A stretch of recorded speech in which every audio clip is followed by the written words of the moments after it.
Sir, आने वाले ईद मिलाद नबी को लेकर के जुलूस में किस तरह की बंदोबस्त रहेगा और लोगों को किस तरह का संदेश दिया येत्या गया? येत्या 2-3 दिवसामध्ये गणेश विसर्जनाची आणि ईदची जी मिरवणूक निघणार आहे तिच्यासाठी ठाणा आयुक्तालयाचे पोलीस आयुक्त माननीय आशुतोष डोंगरे सर यांनी एक संकल्पना राबवलेली आहे, पोलीस मित्र बनवायचे आहेत.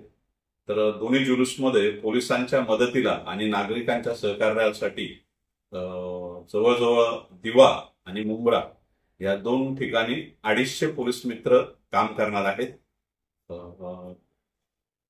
पोलिसांच्या मदतीला राहणार आहेत आणि जुलूसमध्ये दोन्ही पण गणेश विसर्जनाची मिरवणूक आणि ईदचा जुलूस.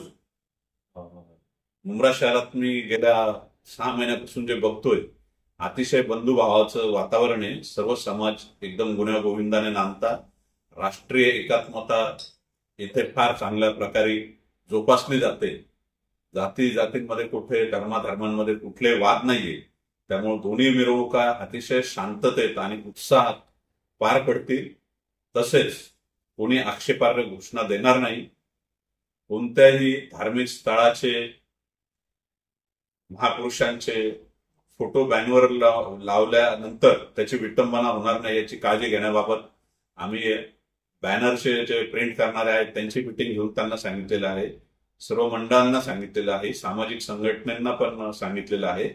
आणि प्रत्येक धार्मिक स्थळामध्ये जसं मंदिर, मस्जिद आणि गणेश मंडळ, आपले मदरसे, तेथील जे मौलाना आहे, यांना सगळ्यांना आम्ही सांगितलेलं आहे की तुम्ही पण जनजागृती करा आणि सदरचे जे दोन्ही पण सण आहेत, दोन्ही मिरवणुका आहेत, त्या अतिशय शांततेत आणि उत्साहात पार पडतील असं आम्ही जनतेला आवाहन करतो.